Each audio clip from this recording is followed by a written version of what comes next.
Ladies and gentlemen, when I first encountered the name of the city of Stockholm, I little thought that I would end up visiting it, never mind end up being welcomed as a guest of the Swedish Academy and the Nobel Foundation. At that particular time, such an outcome was not just beyond expectation, it was beyond conception.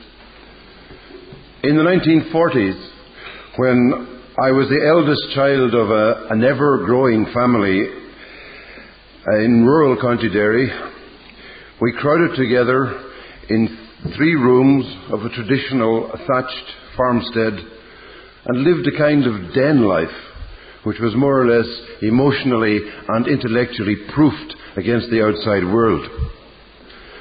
It was an intimate, physical, creaturely existence in which the night sounds of the horse in the stable beyond one bedroom wall mingled with the sounds of adult conversation from the kitchen beyond the other. We took in everything that was going on, of course. Rain in the trees, mice on the ceiling, a steam train rumbling along the railway line 1 field back from the house. But we took it in as if we were in a doze of hibernation. Ahistorical, pre-sexual, in suspension between the archaic and the modern, we were as susceptible and as impressionable as the drinking water that stood in a bucket in our scullery.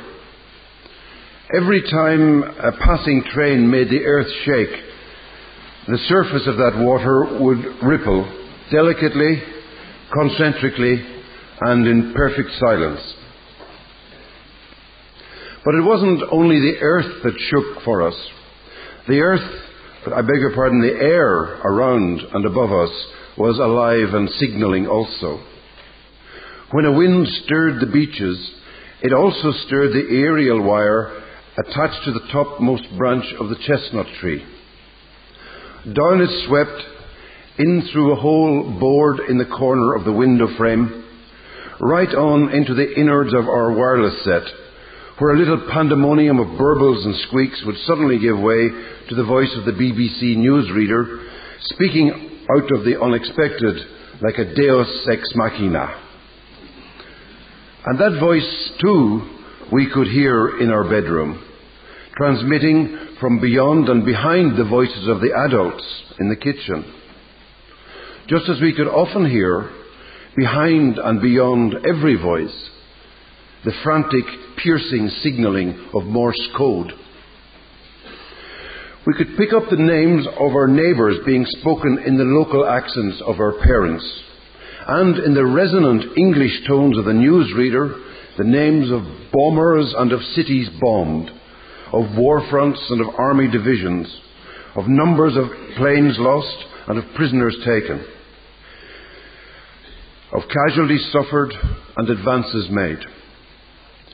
And always, of course, we would pick up also those other solemn and oddly bracing words, the enemy and the allies.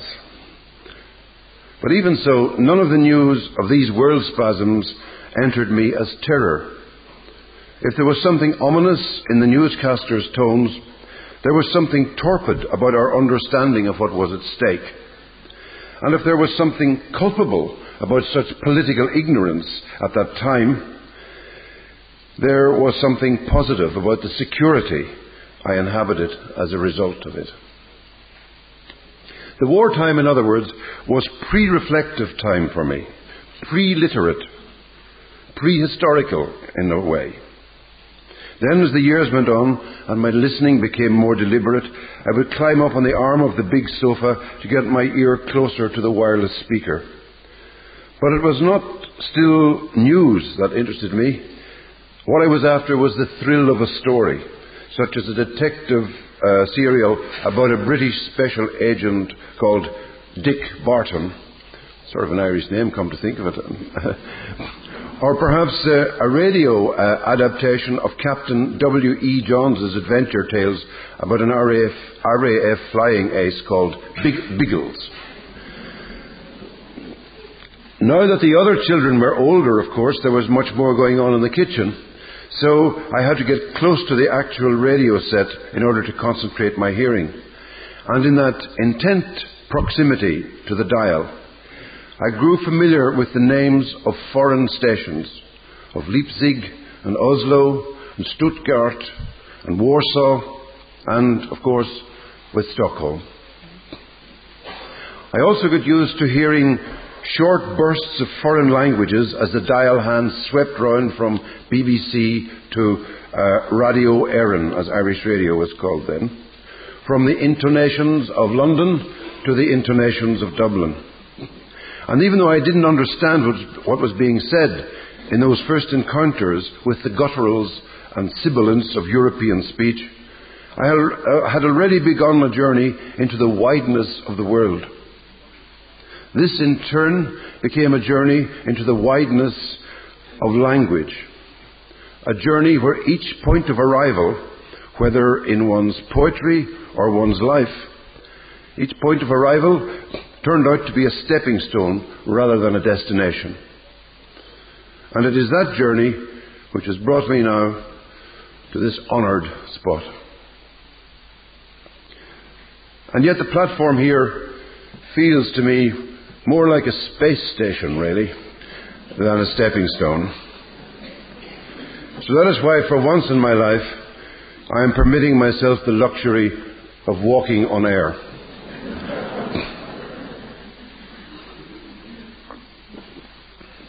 I credit poetry for making this spacewalk possible.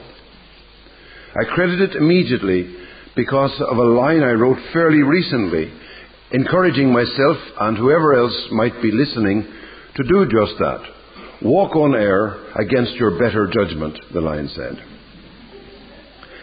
But I credit it ultimately because poetry can make an order as true to the impact of external reality and as sensitive to the inner laws of the poet's being as the ripples that rippled in and out across the water in that scullery bucket 50 years ago. An order where we can at last grow up to that which we stored up as we grew. An order which satisfies all that is appetitive in the intelligence and prehensile in the affections. I credit poetry, in other words, for being both itself and for being a help, for making possible a fluid and restorative relationship between the mind centre and its circumference, between the child gazing at the word Stockholm on the face of the radio dial and the man facing the faces that he meets in Stockholm at this most privileged moment. I credit it because credit is due to it in our time and in all time for its truth to life in every sense of that phrase. To begin with, I wanted that truth to life to possess a concrete reliability, and I rejoiced most when the poem seemed most direct, an upfront representation of the world it stood in for, or stood up for, or stood its ground against. Even as a schoolboy, I loved John Keats's Ode to Autumn, for being an ark of the covenant, as it were, between language and sensation. As an adolescent, I loved Gerard Manley Hopkins for the intensity of his exclamations, which were also equations for the rapture and ache I didn't know I knew until I read him. I loved Robert Frost for his farmer's accuracy and his wily down-to-earthness, and Chaucer, in fact, for much the same reasons. Later on, I would find a different kind of accuracy, a moral down-to-earthness, to which I responded deeply and always will in the poetry of Wilfred Owen, the war poet of the First World War, the English war poet. A poetry where a New Testament sensibility absorbs the shock of the new century's barbarism. And then later again, in the pure consequence of Elizabeth Bishop's style, in the sheer obduracy of Robert Lowell's, and in the barefaced confrontation of Patrick Kavanagh's, I encountered further reasons for believing in poetry's ability and its responsibility variously to say what happens, to pity the planet, to be, in Wilfred Owen's words, not concerned with poetry. So this temperamental disposition towards an art that was earnest and devoted to things as they are, this was certainly corroborated by the experience of having been born and brought up in Northern Ireland and having lived with that place, though not in it for the last quarter of a century. No place in the world prides itself more on its vigilance and its realism.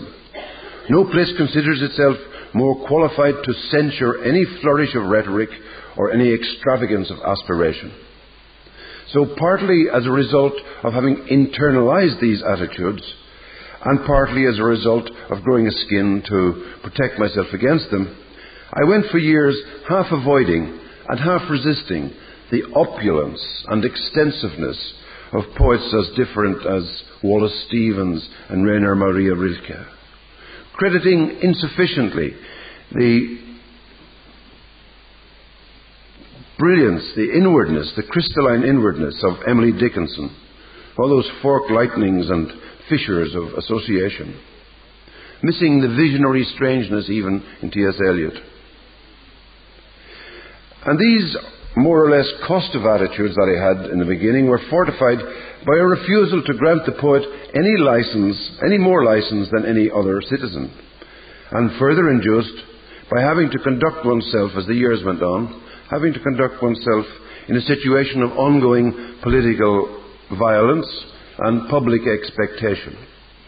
A public expectation, it has to be said, not of poetry as such, but of political positions variously approvable by mutually disapproving groups. In such circumstances, the mind longs to repose in what Samuel Johnson called with great superb confidence the stability of truth, even as it recognizes the destabilizing nature of its own operations and inquiries. Without needing to be theoretically instructed, consciousness quickly realizes that it is the site of variously contending discourses. The child in the bedroom listening simultaneously to the domestic idiom of his Irish home and the official idioms of the British broadcaster, while picking up from behind both signals of some other distress. That child was already being schooled for the complexities of an adult predicament, a future where he would have to adjudicate between promptings, among different promptings, variously ethical, aesthetical, moral, political, metrical, skeptical, cultural, topical, typical, post-colonial, and taken altogether simply impossible. And so it was that I found myself in the mid-1970s in another small house, this time in County Wicklow, south of Dublin, with a young family of my own this time, and a slightly less imposing radio set, listening to the rain in the trees and to the news of bombings closer to home. Not only those by the Provisional IRA in Belfast, but equally atrocious assaults in those days in Dublin by loyalist paramilitaries from the north. Feeling puny in my predicaments, as I read about the tragic logic of Ojip Mandelstam's fate in the 1930s. Feeling challenged, yet steadfast in my non-combatant status, when I heard, for example, that one particularly sweet-natured school friend had been interned without trial because he was suspected of having been involved in a political killing. What I was longing for was not quite stability, but an active escape from the quicksand of relativism, a way of crediting poetry without anxiety or apology. In a poem called Exposure, I wrote these stanzas. If I could come on Meteorite, instead I walked through damp leaves, husks, the spent flukes of autumn, imagining a hero on some muddy compound, his gift like a sling stone whirled for the desperate. How did I end up like this? I often think of my friends' beautiful prismatic counselling and the anvil brains of some who hate me as I sit weighing and weighing my responsible tristia. For what? For the ear? For the people? For what is said behind backs? Rain comes down through the alders. Its low, conducive voices mutter about letdowns and erosions, and yet each drop recalls the diamond absolutes. I am neither internee nor informer, an inner emigre, grown long-haired and thoughtful. A wood cairn escaped from the massacre, taking protective colouring from bole and bark, feeling every wind that blows, who, blowing up these sparks for their meagre heat, have missed the once-in-a-lifetime portent, the comet's pulsing rose. In one of the poems best known to my generation of students, a poem which could be said to have taken the nutrients, as it were, of the symbolist movement and made them available in capsule form for students, the American poet Archibald MacLeish affirmed that poetry should be equal to, not true. As a defiant statement of poetry's gift for telling truth, but telling it slant, this is both cogent and corrective. Yet there are times when a deeper need enters, when we want the poem not only to be pleasurably right, but compellingly wise, not only a surprising variation played upon the world, but a retuning of the world itself. We want the surprise to be transitive, if you like the impatient thump that unexpectedly restores the picture to the television set, or the electric shock that sets the fibrillating heart back to its proper rhythm. We want what the woman wanted in the prison queue in Leningrad, standing there, blue with cold and whispering for fear, enduring the terror of Stalin's regime, and asking the poet Anna Akhmatova if she could describe it all, if her art could be equal to it. And this is the want I too was experiencing in those far more protected circumstances in County Wicklow when I wrote the lines I've just quoted. A need for poetry that would merit the definition I gave a few moments ago.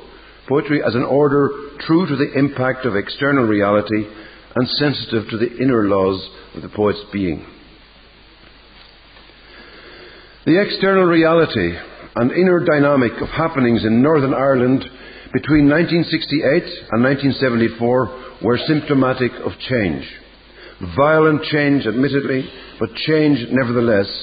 And for the minority living there, change had been long overdue. It should have come early as the result of the ferment of protest on the streets in the late 60s, but that was not to be. And the eggs of danger, which were always incubating, got hatched out quickly.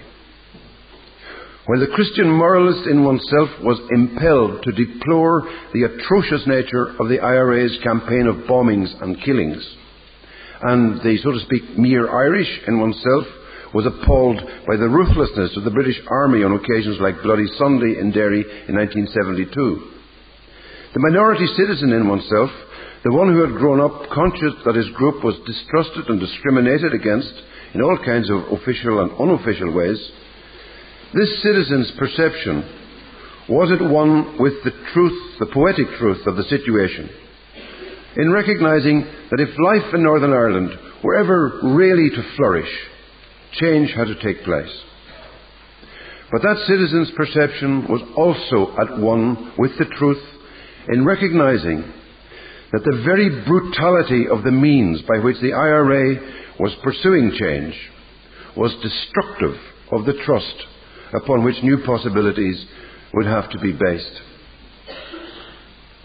Nevertheless, until the British government caved in to the strong-arm tactics of the Ulster Loyalist workers after the Sunningdale Conference in 1974, a well-disposed mind could still hope to make sense of circumstances, to balance what was promising with what was destructive, and do what W.B. Yeats had tried to do a century before, namely, to hold in a single thought reality and justice. After 1974, however, and for 20 long years between then and the ceasefires of August 1994, such a hope proved impossible. The violence from below was then productive of nothing but a retaliatory violence from above. The dream of justice became subsumed into the callousness of reality, and people settled into a quarter century of life, namely, to hold in a single thought reality and justice. After 1974, however, and for 20 long years between then and the ceasefires of August 1994, such a hope proved impossible. The violence from below was then productive of nothing but a retaliatory violence from above. The dream of justice became subsumed into the callousness of reality, and people settled into a quarter century of life waste and spirit waste, of hardening attitudes and narrowing possibilities, all the natural result of political solidarity, traumatic suffering, and sheer emotional self-protectiveness. One of the most harrowing moments in the whole harrowing of the heart in Northern Ireland came when a minibus full of workers were being driven home one January evening in 1976, and the bus was then held up by armed and masked men, and the occupants of the van were ordered at gunpoint to line up on the side of the road. Then one of the masked men, the executioners, so to speak, said to them, "Any Catholics among you, step out here." As it happened, this particular group, with one exception, were all Protestants. So the presumption must have been that the masked men were Protestant paramilitaries about to carry out a tit-for-tat sectarian killing of the Catholic as the odd man out, the one who would have been presumed to be in sympathy with the IRA and all its actions. It was a terrible moment for him, caught between dread and witness, if you like. But he did make a motion to step forward. And then, the story goes, he felt the hand of a Protestant worker in the relative cover of the evening darkness. He felt this hand next to him take his hand, squeeze it, and a signal that said, "No, don't move. We'll not betray you. Nobody need know what faith you are, what party you belong to." All in vain, however, because the man had stepped out of line, but instead of finding a gun at his temple, he was pushed away, and the gunmen opened fire on those remaining in the line. For these were not Protestant terrorists, but members, presumably, of the Provisional IRA. It is difficult at times to repress the thought that history is about as instructive as an abattoir, that Tacitus was right, and that peace is merely the desolation left behind after the decisive operations of merciless power.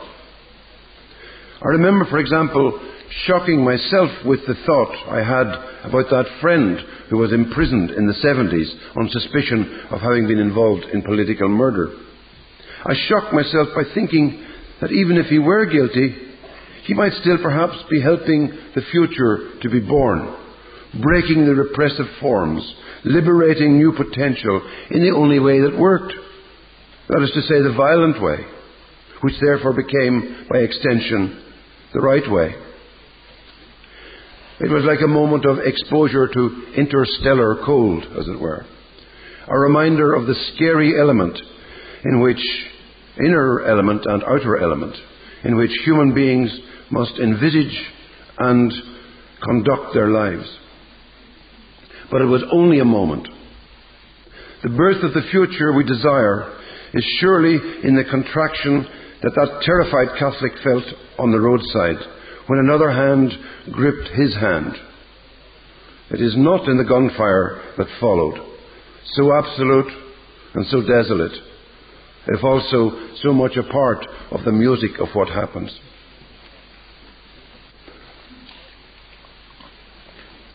As writers and readers, as sinners and citizens, our realism and our aesthetic sense makes us wary of crediting the positive note.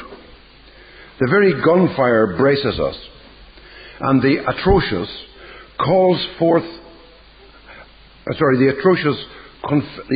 confers a great worth on the effort which it calls forth to confront it.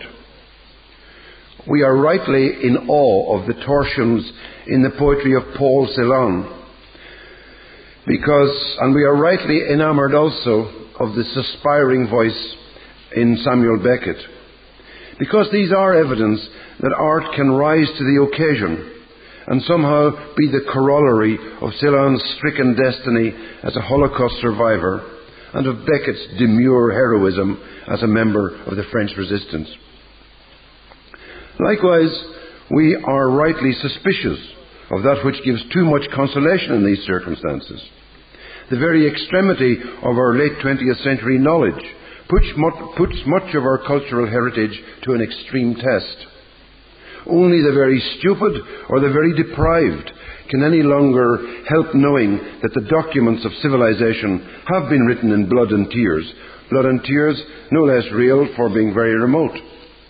And when this intellectual predisposition coexists with actualities like Ulster and Israel and Bosnia and Rwanda and a host of other wounded spots on the face of the earth, the inclination is not only not to credit human nature with much constructive potential, but not to credit anything too positive about the work of art.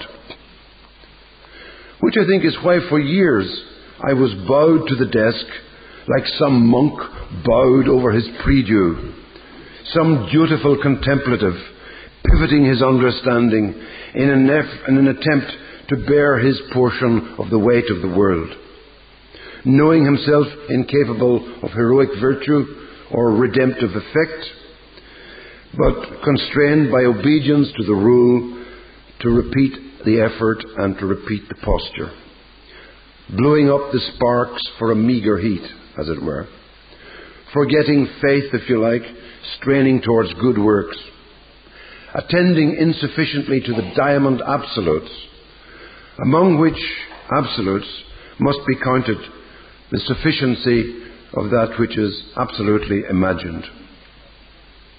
And then finally, and happily, and not in obedience to the dolorous circumstances of my native province, but in despite of them, I straightened up. I began a few years ago to try to make space in my reckoning and imagining for the marvellous as well as for the murderous.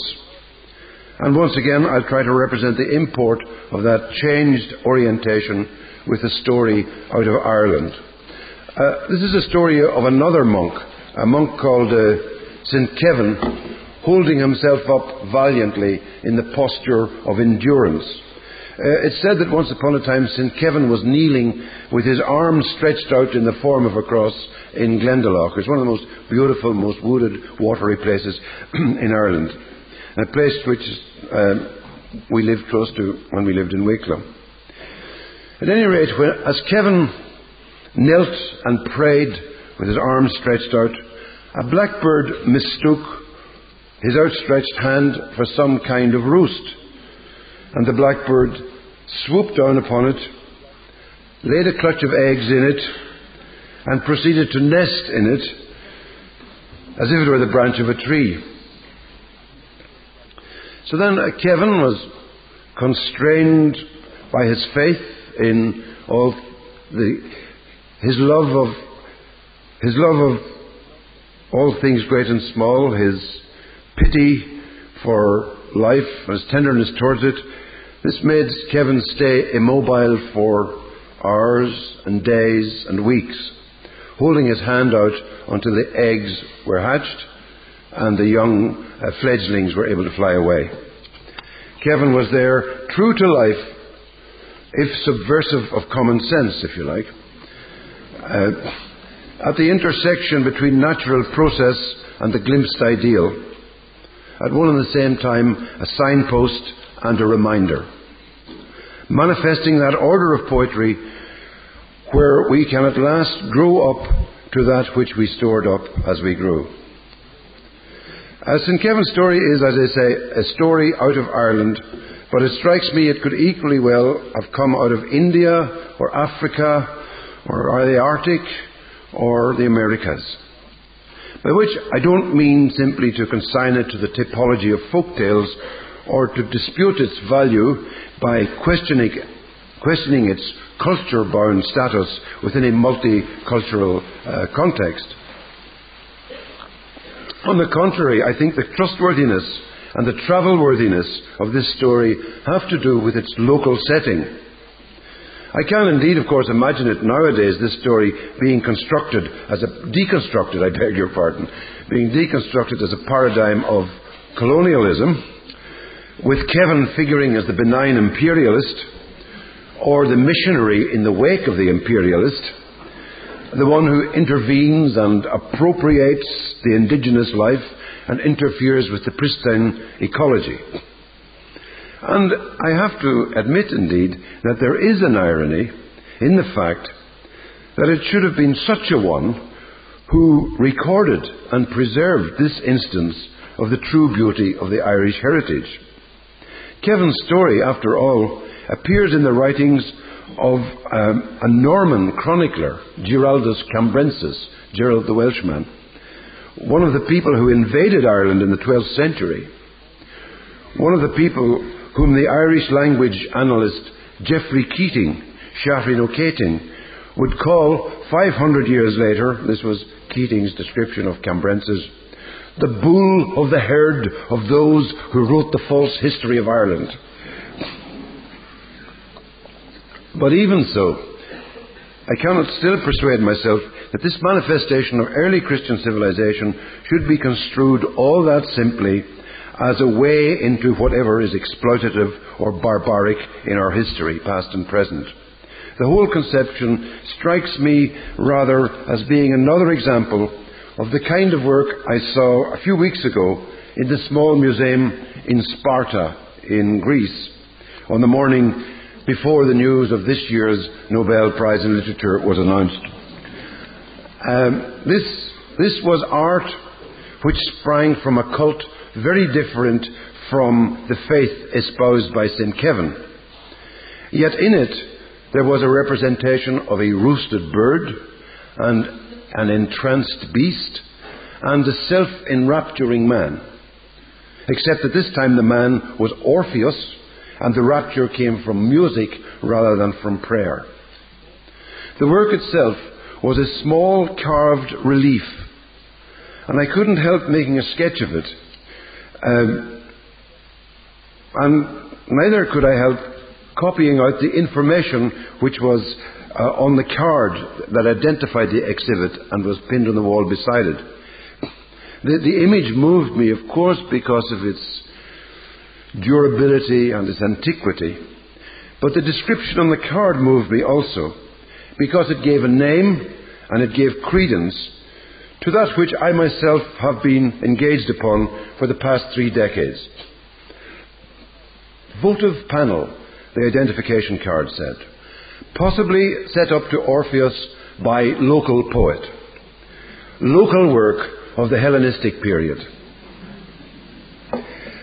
Once again, I hope I am not being sentimental or simply fetishizing, as we have learned to say, fetishizing the local. I wish instead to suggest that images and stories of the kind I am invoking here do function as bearers of value. The century has witnessed the defeat of Nazism by force of arms, and the erosion of the Soviet regimes was caused by, among other things, the sheer persistence, beneath the imposed ideological conformity, the sheer persistence of cultural values and psychic resistances of the kind that these stories and images enshrine. Even if we have learned to be rightly and deeply fearful of elevating the cultural forms and conservatisms of any nation into a normative and exclusivist system, even if we have terrible proof that pride in the ethnic and religious heritage can quickly degrade into the fascistic. Our vigilance on that score should not displace our love and our trust in the good of the indigenous per se.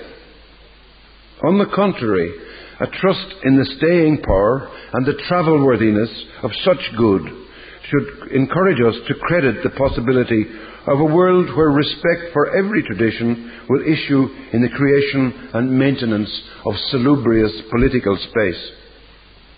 In spite of devastating and repeated acts of massacre, assassination, and extirpation, the huge acts of faith which have marked the new relations, for example, between Palestinians and Israelis, between Africans and Afrikaners, and the way in which walls have come down in Europe, Iron Curtains have opened. All this inspires a hope that new possibility can still open up in Ireland as well. The crux of that problem in Ireland involves an ongoing partition of the island between British and Irish jurisdictions, and an equally persistent partition of the affections in Northern Ireland between the British and the Irish heritages. But surely every dweller in the country must hope that the governments involved in the governance of the country can devise institutions which will allow that partition to become a bit more like the net on a tennis court, a demarcation for agile give and take, for encounter and contending, prefiguring a future where the vitality that flowed in the beginning from those bracing nouns, the enemy and the allies, where that vitality might finally derive from less binary and altogether less binding vocabularies.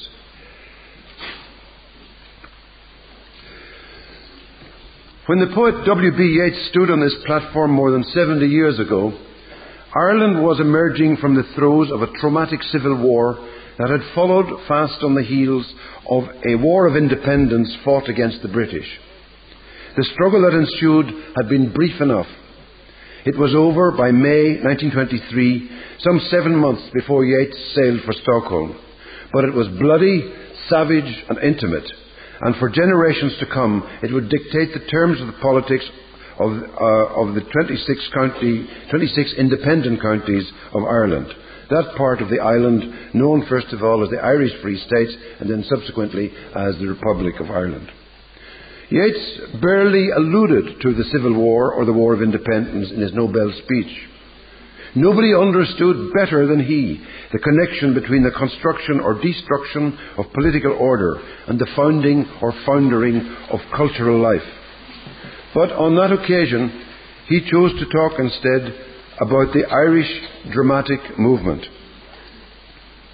His story was about the creative purpose of that movement and its historic good fortune in having not only his own genius to sponsor it, but also the genius of his friends John Millington Synge and Lady Augusta Gregory. Yeats came to Sweden to tell the world that the local work of poets and dramatists had been as important to the transformation of his native place and times as the ambushes of guerrilla armies. And his boast in that elevated prose was much the same as the one he would make in verse more than a decade later in his poem The Municipal Gallery Revisited. There Yeats presents himself amongst the portraits and heroic narrative paintings hanging in the gallery, paintings which celebrate the events and the personalities of recent history. And all of a sudden, he realizes that something truly epoch-making has occurred. This is not, I say, the dead Ireland of my youth, but an Ireland the poets have imagined, terrible and gay. And the poem concludes with two of the most quoted lines of his entire oeuvre. Think where man's glory most begins and ends, and say, my glory was, I had such friends. And yet, Expansive and thrilling as these lines are, they are an instance of poetry flourishing itself rather than proving itself ultimately. They are the poet's lap of honour. And in this respect, if in no other, they resemble what I am doing in this lecture. In fact, I should also quote here on my own behalf some other words from the poem. You that would judge me, do not judge alone this book or that. Instead, I ask you to do what Yeats asked his audience to do, and think of the achievement of Irish poets and dramatists and novelists over the past 40 years, among whom I am proud to count great friends. In literary matters, Ezra Pound advised against accepting the opinion of those, quote, who haven't themselves produced notable work. And it is advice I have been privileged to follow, since it is the good opinion of notable workers, and not just notable workers in my own country. It is the good opinion of those that has fortified my endeavour since I began to write in Belfast more than 30 years ago. Yeats, however, as we know, was not all flourish. To the credit of poetry in our century, there must surely be entered in any reckoning his two great sequences of poems entitled 1919 and Meditations in Time of Civil War, the latter of which contains the famous lyric about the bird's nest at his window, where a starling, or stare as he calls it in the poem, has built in a crevice in the old wall. The poet was then living in a Norman tower, which had been very much part of the military history of the country in earlier times. And as his thoughts turned upon the irony of civilizations being consolidated by violent and powerful conquerors who end up commissioning the artists and the architects, he began to associate the sight of the mother bird feeding its young with the image of the honey bee, an image deeply lodged in poetic tradition and always suggestive of a harmonious, industrious, nurturing commonwealth. I'll just read that poem of Yeats's section from Meditations in Time of Civil War.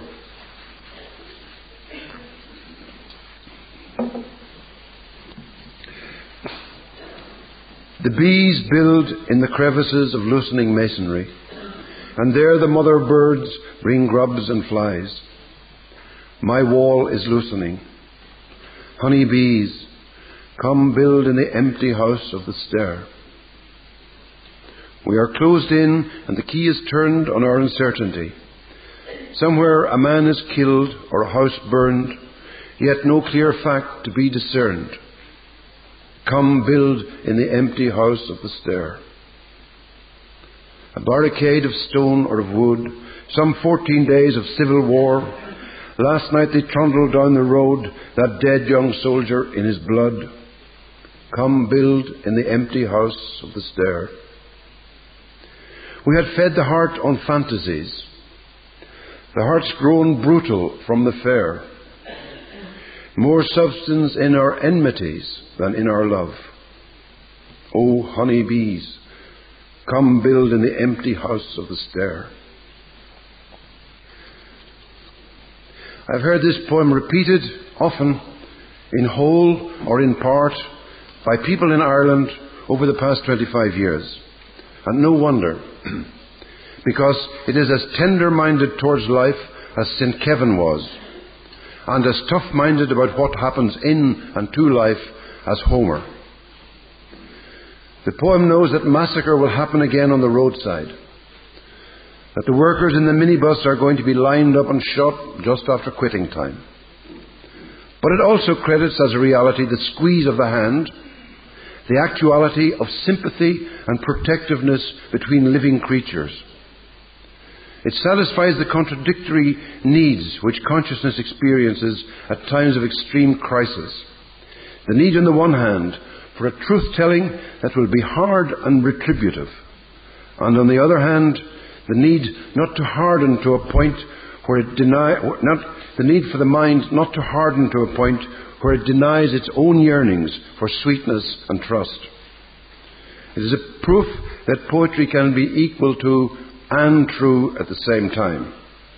An example of that completely adequate poetry which the Russian woman sought from Anna Akhmatova, and which William Wordsworth produced at a corresponding moment of historical crisis and personal dismay almost exactly 200 years ago.